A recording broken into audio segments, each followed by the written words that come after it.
Hello and welcome back to my YouTube channel. बच्चों, आज जो हमारा सेकंड टॉपिक है दैट इज द स्टमक। पिछले टॉपिक में हमने कंप्लीट किया था, ईसोफेगस तक हमने कंप्लीट किया था। आज जो हम एनसीईआरटी का टॉपिक लेने वाले हैं वो है स्टमक। आज हम स्टमक के बारे में समझने की कोशिश करेंगे और कौन कौन से इंपॉर्टेंट पॉइंट्स हैं जो कि हमेशा एनसीईआरटी से पूछे जाते हैं। ठीक, तो बच्चों without wasting any time let's get started. तो आज हम यहां से स्टार्ट करेंगे। A muscular sphincter, gastroesophageal sphincter regulates the opening of oesophagus into the stomach. तो समझने की कोशिश करेंगे। तो इसका मतलब यह है कि एक स्फिंक्टर होता है, ठीक है। तो मैं आपको डायग्राम भी साथ साथ दिखाऊंगा। अगर आप यहां पे देखोगे ये डायग्राम, ठीक, this is the diagram of the stomach. तो जो ही इसोफेगस किसके अंदर चला जाता है, स्टमक के अंदर चला जाता है, तो with that are guarded by a gastroesophageal sphincter बेटा, ठीक है। यहां पे एक स्फिंक्टर पाया जाता है, ठीक है। एक स्फिंक्टर एक ऐसा चीज समझो कि एक अगर आपको किसी कमरे के अंदर जाना होगा तो पहले आपको दरवाजा ओपन करके पहले आप दरवाजा ओपन करते हो, तो फिर रूम में चले जाते हो। तो मेरे बोलने का मतलब यही है कि यहाँ पे एक किस्म का डोर होता है, समझने की कोशिश करो। एक किस्म का दरवाजा होता है, ठीक, एक किस्म का गेटवे होता है। अगर ईसोफेगस को स्टमक की ओर अपने पास होना है तो क्या हो जाएगा, यहाँ पे एक स्फिंक्टर होता है। बेटा याद रखना, यहाँ पे एक स्फिंक्टर होता है। यहाँ ही लिखो क्योंकि मैंने ऊपर बताया यहाँ पे एक स्फिंक्टर होता है। बेटा याद रखना, एक स्फिंक्टर होता है। That sphincter is called as gastroesophageal sphincter. यहाँ पे जो स्फिंक्टर पाया जाता है that is called the gastroesophageal sphincter. यहाँ पे आप देखोगे, यहाँ पे हाईलाइट करोगे, that is the gastroesophageal sphincter regulates the opening of oesophagus into the stomach. ठीक, अब हम स्टमक देखेंगे। स्टमक के कितने पोर्शंस है वो हम समझने की कोशिश करेंगे। देखो बेटा, this is the diagram of the stomach. तो स्टमक को समझने की कोशिश करेंगे, इसके डिफरेंट पार्ट्स को समझने की कोशिश करेंगे। वो क्या है, तो फर्स्ट ऑफ ऑल हम देखते हैं जो स्टमक होता है that is located in the upper left portion of the abdominal cavity. ठीक है, पहले आपको यह समझना है कि जो स्टमक है वो किस कैविटी के अंदर पाया जाता है, that is the abdominal cavity. ठीक है बेटा, अगर आप यहां पे देखोगे this is the abdominal cavity. ठीक, यहां पे आप हाईलाइट करोगे तो दैट मींस आपसे पूछा जाएगा, आप बता दीजिए स्टमक किस कैविटी के अंदर पाया जाता है, तो that is the abdominal cavity. और स्टमक के 4 मेजर पार्ट्स है, ये याद रखना। Stomach has been divided into 4 major parts. जो फर्स्ट पार्ट है that is called the cardiac portion in which the oesophagus opens. आपसे ये पूछा जाएगा, आप बता दीजिए कौन सा ऐसा पार्ट है स्टमक का जिसके अंदर इसोफेगस ओपन होता है, that is the cardiac part. उसके बाद है फंडिक रीजन, उसके बाद है बॉडी जो कि मेन सेंट्रल रीजन जिसको हम कहते हैं, उसके बाद है पाइलोरिक पोर्शन। इन चारों पॉइंट्स को हाईलाइट करके जाओ। ठीक है बेटा, तो अब क्या है, अब इस डायग्राम के ऊपर एक बार समझने की कोशिश करूं। तो यहां से इसोफेगस आता है, ठीक है, यहां से इसोफेगस आता है। ये जो वाला पोर्शन है ना सारा, ये जो हॉलो लाइक, ये जो एम्प्टी जो आपको यहां पे लग रहा है, this is called the cardiac part. ठीक है बेटा, कॉर्डेक पार्ट में ही जो इसोफेगस है ना वो ओपन होता है। इसके बाद कौन सा पार्ट है, that is called the fundic region. ये फंडिक रीजन, आमतौर पर इस फंडिक रीजन के अंदर हमेशा गैसेस पाए जाते हैं। यहां पे ऐड करना, यहां पे आमतौर पर गैसेस पाए जाते हैं। ठीक है बेटा, आमतौर यहां पे गैसेस पाए जाते हैं। फॉर एग्जांपल हम खाना खाते हैं ना बेटा, खाना खाने के बाद हम डकार लेते हैं ना, वो स्मेल कहां से आती है, वो स्मेल यहां से ही आती है, दैट मीन्स फंडिक पार्ट से। ठीक, इसके बाद एक और पार्ट होता है that is called the pyloric part. ये जो वाला पाइलोरिक पार्ट है ना, यहां से फिर कौन से, स्मॉल इंटेस्टाइनस से ये कनेक्ट होता है। ठीक है, वो हम आगे देखेंगे कि स्मॉल इंटेस्टाइनस से कैसे कनेक्ट होता है। ठीक, जो ये होता है body, that is the body is the central part. ठीक है, body is the central part जिसके अंदर आमतौर पर जो फूड होता है ना वो स्टोर रहता है। उसके बाद अगर आप देखोगे जो पाइलोरिक पार्ट है ना, पाइलोरिक एक नैरो पार्ट होता है। जिस लाइक अगर आप देखोगे इस डायग्राम के ऊपर आपको ये नैरो जैसा लगेगा, दैट मीन्स इसका सरफेस एरिया उतना है ही नहीं, तो दैट मीन्स ये बहुत ज्यादा नैरो होता है। अब देखो एनसीईआरटी क्या बोलती है, यहां पे अगर आप नजर रखोगे, small intestines is distinguishable into 3 regions. ठीक है, स्मॉल इंटेस्टाइनस के कितने हिस्से हैं, तीन हिस्से हैं बेटा, ये याद रखना, ये हाईलाइट करके जाओ। सी शेप्ड ड्यूडेनियम क्वेश्चन पूछा जाता है, आप बता दीजिए ड्यूडेनियम जो है वो क्या जे शेप्ड है या सी शेप्ड है, तो आपको मालूम होना चाहिए that is the C shaped. इस पॉइंट को हाईलाइट करके जाओ, this is very important. A long coiled middle portion jejunium and a highly coiled ilium, यही एनसीईआरटी के अंदर आया था, ये एंट्रेंस के अंदर आया था। इसको लिखो नीट बेटा, नीट के अंदर क्वेश्चन पूछा गया है आपसे, ठीक है, नीट के अंदर क्वेश्चन पूछा गया है आपसे। आपको पूछा गया है ये कि आप बता दीजिए वो कौन सा स्मॉल इंटेस्टाइनस का पार्ट है जो कि हाईली क्वाइलेड पोर्शन है, that is the ileum. Ileum is the highest coiled part of the small intestines. So please इसको हाईलाइट करके रखो। इसके बाद क्या, अब आपको पता चल गया कि जो स्मॉल इंटेस्टाइनस हैं उसके तीन हिस्से हैं। अब कौन कौन से हिस्से हैं, जो पहला मैंने बोला that is the C shaped duodenum, ठीक, उसके बाद है एक मिडिल पोर्शन जिसको हम जेजूनियम कहते हैं, ठीक, उसके बाद जो हाईली क्वाइलेड पोर्शन होता है that is called the ilium. तो ये तीन पार्ट्स हैं। उसके बाद आगे हम पढ़ने की कोशिश करेंगे बेटा। The opening of the stomach into the duodenum is guarded by the pyloric sphincter. अब समझो ये क्या कह रहा है। जिस तरीके से मैंने यहां पे बोला, यहां पे जब ईसोफेगस स्टमक के ओर आता है तो यहां पे कौन सा स्फिंक्टर है, गैस्ट्रो ईसोफेगल स्फिंक्टर, जो कि ऊपर मैंने हाईलाइट करवाया। अब जो ये पाइलोरिक पोर्शन है, pyloric portion is actually the part of the stomach. जो ये पाइलोरिक पोर्शन है ये अब किसके अंदर चला जाएगा, ये चला जाएगा स्मॉल इंटेस्टाइन्स के अंदर। तो that means the opening of stomach into the duodenum, जो स्टमक होता है जब ये duodenum is the part of the small intestine that are guarded by a pyloric sphincter. बेटा यहां पे याद रखना, यहां पे एक स्फिंक्टर होता है that is called as the pyloric sphincter. I hope you get this point. बहुत ही इंपॉर्टेंट पॉइंट है, पूछा जाता है आपसे, ठीक, ये पॉइंट आपसे पूछा जाता है। So this is very important point. इसके बाद क्या है, ileum opens into the large intestines. यहां से स्मॉल इंटेस्टाइनस की कितने पार्ट्स हैं, तीन। मैंने क्या बोला, एक ड्यूडेनियम है, उसके बाद मैंने क्या बोला, जेजूनियम है, उसके बाद क्या बोला मैंने, इलियम। जो ये इलियम है ना, जो ये हाईली क्वाइलेड पोर्शन होता है, यही अब किस में ओपन हो जाएगा, ileum opens into the large intestines. तो यहां तक आई होप आपको समझ में आ चुका होगा, क्योंकि बहुत ही इजी तरीके से, बहुत ही ट्रांसपेरेंट तरीके से मैंने आपको यह समझाने की कोशिश की। It consists of the caecum, colon and rectum. तो अब जो लार्ज इंटेस्टाइनस हैं उसको समझने की कोशिश करते हैं, ठीक है। जो लार्ज इंटेस्टाइनस है ना, उसके भी तीन हिस्से हैं। आप ये कंफ्यूज नहीं होना कि स्मॉल इंटेस्टाइनस के भी तीन हिस्से हैं, लार्ज इंटेस्टाइनस के भी तीन हिस्से, दैट मीन्स दोनों के तीन तीन पार्ट्स हैं। तो कैसियम, कोलन एंड रेक्टम, ठीक, ये तीन पार्ट्स हैं। अब इसको समझने की कोशिश करते हैं। Caecum is the smallest blind sac which host some symbiotic microorganism. This is the first line that you have to understand. इसको हाईलाइट करो। आपसे पूछा जाएगा, आप बता दीजिए वो कौन सा लार्ज इंटेस्टाइनस का पार्ट है जहां पे बैक्टीरियास रहते हैं, जहां पे माइक्रो ऑर्गेनिजम्स रहते हैं, ठीक। तो आपको ये पता होना चाहिए that is the caecum. Caecum is the small blind sac where host some, actually वो होस्ट एक्चुअली होता है किसके, बैक्टीरियास के। कुछ ऐसे बैक्टीरियास होते हैं, ठीक है बेटा, जो कुछ ऐसे बैक्टीरियास होते हैं जहां पे वो कुछ ऐसे बैक्टीरियास हो जो वहां पे रहते हैं। सो दैट्स वाई कि इसको क्या कहते हैं हम, कैसियम। कैसियम एक ऐसा पार्ट है जहां पे कुछ ऐसे बैक्टीरियास रहते हैं। A narrow finger-like tubular projections, the vermiform appendix, which is the vestigial organ, arises from the caesium. This is the second point that you have to remember. ये याद रखना चाहिए, ये this is the second point, ये दूसरा point है जो कि मैं आपको बोलने वाला हूं।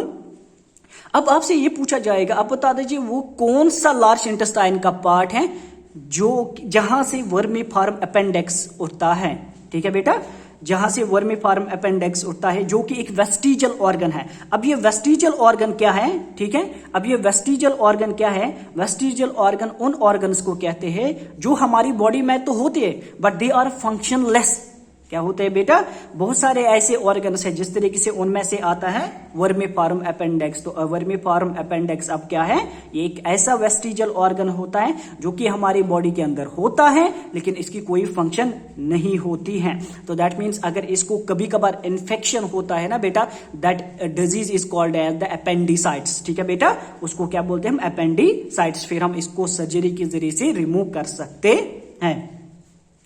इसके बाद क्या है, the caecum opens into the colon, उसके बाद कोलन स्टार्ट होता है। The colon is divided into 4 parts.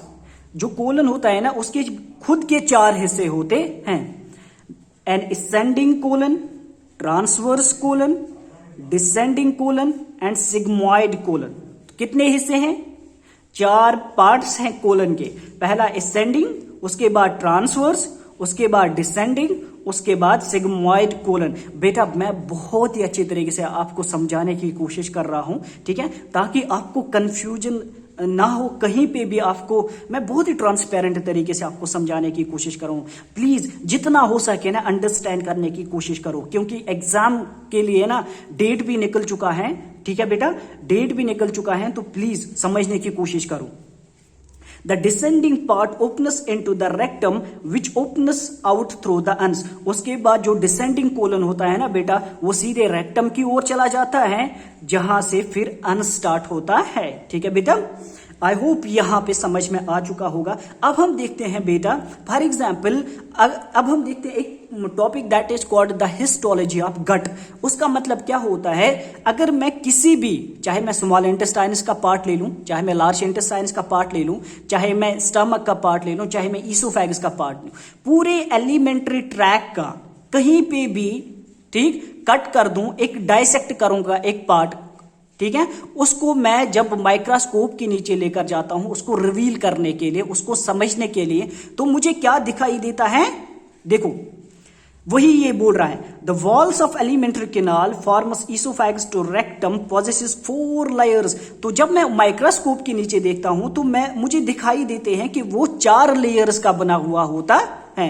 अब ये कौन है, अब ये कंफ्यूजन यहां पे नहीं होना कि सर ने बोला है कि 4 लेयर्स का बना हुआ है, अब ये पता नहीं ये 4 लेयर्स उसने क्या बोला है। मैंने बोला है कि पूरा एलिमेंट्री कैनाल जो होता है ना, that are made up of 4 layers. ठीक है, मैंने एक छोटा सा टुकड़ा ले लिया, ठीक है, चाहे ईसोफेगस का ले लो, जो कि आपकी मर्जी हो, ये स्मॉल इंटेस्टाइनस का ले लो, लार्ज इंटेस्टाइनस का ले लो, ठीक है, ईसोफेगस का ले लो, जहां से भी आपकी मर्जी है, वो एक छोटा सा टुकड़ा ले लो और उसको माइक्रोस्कोप के नीचे लेकर जाओ। आपको क्या दिखाई दे रहा है, आपको दिखाई दे रहे हैं 4 लेयर्स। ठीक है बेटा, अब ये 4 लेयर्स कौन कौन से हैं वो हम समझने की कोशिश करेंगे। नेमली सिरोसा, पहली जो लेयर है दैट इज, ये हाईलाइट करके जाओ क्योंकि this is very important topic बेटा, ये पूरा टॉपिक इंपॉर्टेंट है। आमतौर पे हर एक बच्चे को बोलता हूं कि एनसीईआरटी की हर एक लाइन इंपॉर्टेंट है, but this is much more important, so please. पहली जो लेयर है that is called the serosa, उसके बाद है मस्क्यूलरिस, उसके बाद है बेटा सब म्यूकोसा, उसके बाद है म्यूकोसा। तो ठीक है बेटा, तो 4 लेयर्स हैं, सिरोसा, मस्क्यूलरिस, सब म्यूकोसा एंड म्यूकोसा। ठीक है, अब सिरोसा क्या है, serosa is the outer most layer and it is made up of thin mesothelium. बेटा अब देखना, जो सिरोसा है जो कि सबसे जो है ना आउटर मोस्ट, सबसे बाहर वाली लेयर है। ठीक है बेटा, सबसे बाहर वाली लेयर है जो कि बनी हुई है मेसोथेलियम की। ठीक है, जो कि एक एपिथेलियम का एक हिस्सा होता है। एपिथेलियम सेल्स जो होते हैं ना बेटा, एपिथेलियल सेल्स उसी के बने हुए होते हैं, that is called the mesothelium, ये याद रखना। विथ सम कनेक्टिव टिश्यूज, और उसके अंदर कुछ कनेक्टिव टिश्यूज भी होते हैं। अब देखो बेटा क्या है, muscularis is formed by smooth muscles. ठीक, muscularis is formed by smooth muscles. अब जो ये मस्क्यूलरिस लेयर है, ठीक है, पहले हमने क्या देखा, अब अगर मैं यहां पे समझाने की कोशिश करूंगा बेटा, पहले अभी तो हमने देखा था सिरोसा। सिरोसा जो बनी हुई है वो बनी हुई है किसके, थिन मेसोथेलियम की, थिन मेसोथेलियम की। आपके लिए क्या क्या करना पड़ता है बेटा, सो प्लीज जो जो पॉइंट्स मैं यहां से बताऊंगा ना वो इंपॉर्टेंट है आपके लिए। तो मैंने क्या बोला, जो सिरोसा है वो थिन मेसोथेलियम की बनी हुई है, इसके बाद है मस्क्यूलरिस, ठीक है बेटा, जो कि मैंने सेकंड लेयर आपको बताया, यहाँ पे एनसीईआरटी के ऊपर देख लो, ठीक है। उसके बाद जो मैंने बोला दैट इज द मस्क्यूलरिस। अब ये मस्क्यूलरिस किसके बने हुए होते हैं वो हम देखते हैं। देखो, muscularis is formed by smooth muscles usually arranged into an inner circular and outer longitudinal muscle, ठीक है बेटा। तो जो मस्क्यूलरिस होते हैं ना, ये इसके ऐसे समझो, इसके दो लेयर्स होते हैं, एक होती है आउटर लेयर, ठीक, दूसरी होती है इनर लेयर। एक होती है आउटर लेयर, दूसरी होती है इनर लेयर, ठीक है बेटा। आउटर लेयर और इनर लेयर दो लेयर्स पाए जाते हैं जो कि एनसीईआरटी के ऊपर दिया हुआ है। Muscularis is formed by smooth muscles. Smooth muscles वो मसल्स होते हैं बेटा, ये याद रखना, हमारे पास डिफरेंट टाइप्स ऑफ मसल्स पाए जाते हैं, ठीक है बेटा। जिसले स्मूथ मसल्स है हमारे पास, कॉर्डिक मसल्स है हमारे पास, ठीक है।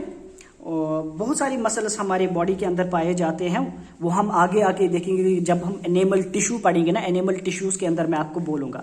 बट यहाँ पे आपको याद रखना है कि जो मस्क्यूलरिस होते हैं that are made up of smooth muscles. Usually इसके दो लेयर्स होते हैं, एक होते हैं इनर सर्कुलर, जो इसकी इनर वाला जो पोर्शन है ना वो in the form of circular होता है, और जो आउटर पोर्शन होता है ना, ठीक है बेटा, वो लॉन्गिट्यूडनली होती है, ये याद रखना। An oblique muscle layer may be present in some regions. कहीं पे अगर आप देखोगे ना, कहीं ऐसे रीजन्स होते हैं जहां पे आपको एक और एडिशनल लेयर पाई जाएगी, that is called the oblique muscle layer, ठीक है। इसके बाद है the submucosal layer is formed of loose connective tissue containing nerves blood lymph and vessels. तो देखो बेटो क्या होता है, यहां पे सबसे बड़ा इंपॉर्टेंट पॉइंट ये समझना है, आपसे पूछा जाएगा आप बता दीजिए वो कौन सी लेयर है एलिमेंट्री कैनाल की जहां पे जिस लेयर के अंदर नर्वस भी पाए जाते हैं, जिस लेयर के अंदर ब्लड भी पाया जाता है, जिस लेयर के अंदर लिम्फ वेसल्स भी पाए जाते हैं। तो वो कौन सी है, that is called the submucosal layer. The submucosal layer is formed of loose connective tissue containing nerves blood and lymph, ठीक है बेटा, ये याद रखना। In duodenum glands are also present in submucosa. अगर ड्यूडेनियम एक ऐसा portion है जो कि सब म्यूकोसा, क्योंकि हर एक जीआईटी सिस्टम तो बना हुआ है 4 लेयर्स का, उसके अंदर जो सब म्यूकोसा लेयर है किसकी, ड्यूडेनियम की जो सब म्यूकोसा लेयर है उसके अंदर ग्लैंड्स भी पाए जाते हैं, ये याद रखना। जो मैं यहां से हाईलाइट करके जा रहा हूं ना वो सारे पॉइंट्स हाईलाइट करके जाओ। The inner most layer lining the lumen of the alimentary canal is the mucosa. तो दैट मीन्स बेटा याद रखना सबसे इनर मोस्ट लेयर अब जो है that is called the mucosa, ठीक है। This layer forms irregular folds called rugae in the stomach. वो हम आगे देखेंगे स्टमक के अंदर कैसे रूगेस बनाते हैं, इंशाल्लाह वो हम आगे देखेंगे। And the small finger like foldings called the villi, ठीक है बेटा, एक स्मॉल फिंगर लाइक प्रोजेक्शंस होते हैं जो कि विलाई में कन्वर्ट हो जाते हैं। In the small intestines the cell lining the villi produces numerous microscopic. बेटा पेज टर्न करते हैं, अब आ जाए यहां पे, देखो प्रोजेक्शंस कॉल्ड द माइक्रोविलाई। तो याद रखना स्मॉल इंटेस्टाइन्स के अंदर कौन से होते हैं, माइक्रोविलाई। ये क्यों होते हैं, क्योंकि ये पूरे मतलब ये हमारे अगर आप देखोगे ना ये होते हैं विलाई, ठीक है, ये विलाई होते हैं, ठीक है बेटा, ये याद रखना।